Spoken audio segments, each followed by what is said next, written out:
Hello guys, welcome to our YouTube channel. তো আজকে হচ্ছে শিক্ষক দিবস। সকল শিক্ষককে জানাই শিক্ষক দিবসের শুভেচ্ছা। আজকে আমাদের বাড়িতে রান্না হয়েছিল কচুরলতি।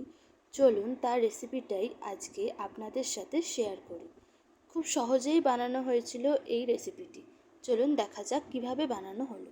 প্রথমে কচু শাকটি কড়ায় একটু নুন দিয়ে সেদ্ধ করতে বসিয়ে দেওয়া হলো। শাকটা সেদ্ধ হয়ে যাওয়ার পর ভালো করে জল ঝরিয়ে রেখে দিতে হবে।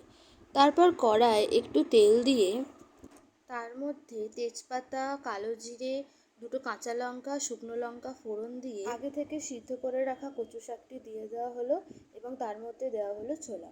এবার তারপর একে একে একটু হলুদ, স্বাদ মতো নুন, একটু চিনি দিয়ে ভালো করে নেড়ে নেওয়া হলো। তারপর কিছুক্ষণ ঢেকে রেখে দিলেই জলটা মরে গেলেই আর তৈরি হয়ে গেল আমাদের এই অপূর্ব স্বাদের রেসিপি। আপনাদের যদি আমাদের এই ভিডিওটি ভালো লেগে থাকে তাহলে একটি লাইক করবেন, শেয়ার করবেন এবং সাবস্ক্রাইব করবেন। ধন্যবাদ।